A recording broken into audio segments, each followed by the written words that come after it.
We hear it said that the world has gone bad. Evil dominates. Our civilization has turned into a jungle. Moreover, we state that society is to blame. We forget, though, that it is we who make up society, and if society is bad, we are the ones most responsible, since through our deeds and words we set evil as a model for life. But there is another society, the Church of Christ, which sets forth something else, saints. It is not by chance that the Church celebrates and presents us with multiple saints every day, inviting us to approach them, to acquaint ourselves with them, and to imitate their holy life. Truly, our Church is a saint factory, and for centuries has never ceased to produce saints, even in today's anti-spiritual age. One such example is the modern-day saint, Archbishop Luke, the physician. Saint Luke, whose name before being tonsured a monk was Valentin Voino-Yasenetsky, was born on April 14, 1877, in Crimea's ancient city of Kerch. His mother was Orthodox, but later did not attend church, while his father, a Roman Catholic, was deeply pious. His faith was greatly influenced, both by his proximity to the sacred lava of the caves of Kiev and by a copy of the Holy Bible he received at his high school graduation. He had a great talent for and yearning to pursue art. However, his desire to do what he could to help the poor peasants around him took precedence in his life. He thus attended medical school in Kiev, receiving his degree in 1903. In 1904, the Russo-Japanese War brought Valentin to the Far East as a surgeon, where he met his future wife, Anna Vasilievna Lanskaya. They married and had 4 children.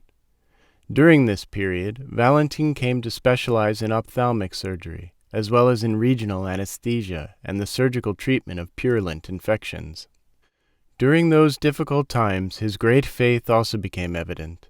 Before performing any operation, he would first pray before an icon of the Theotokos in the operating room, and then, using iodine, mark the patient with the sign of the cross.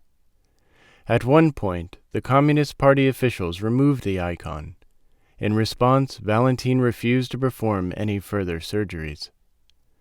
Not long after this, the wife of a certain party official required an operation and specifically requested that Valentin perform it.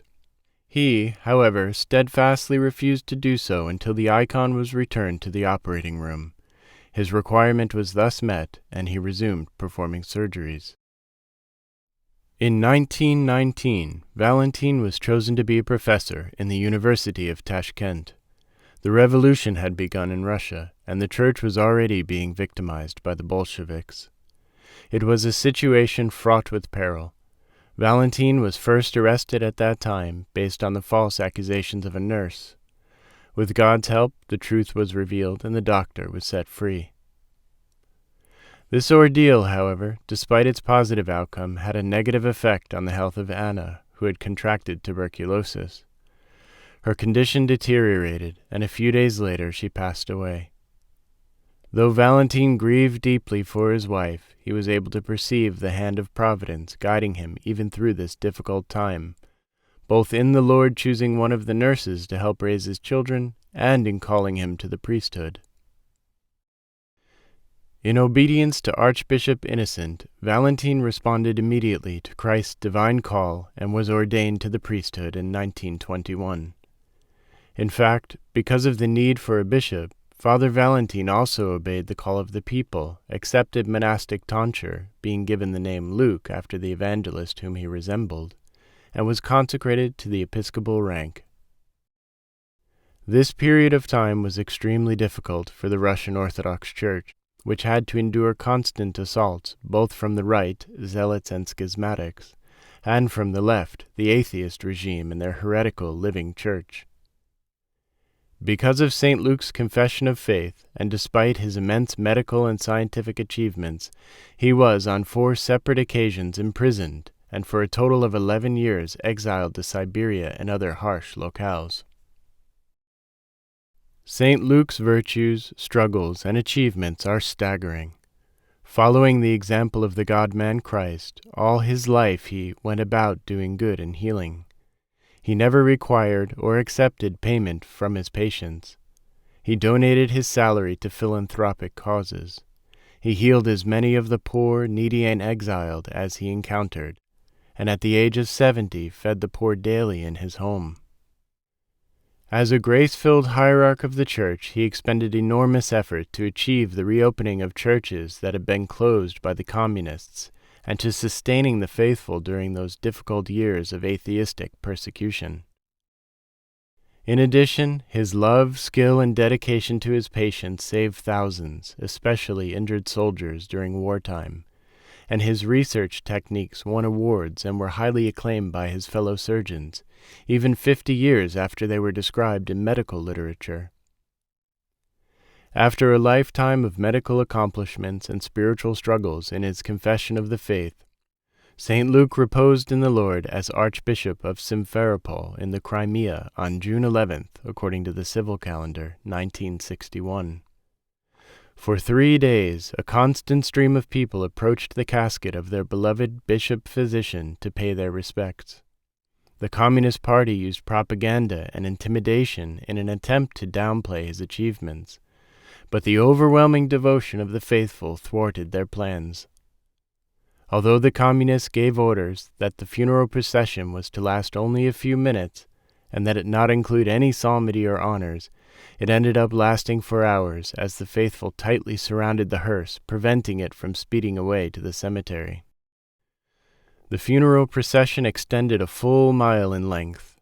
Miraculously, a vast flock of doves followed the procession from the church to the cemetery.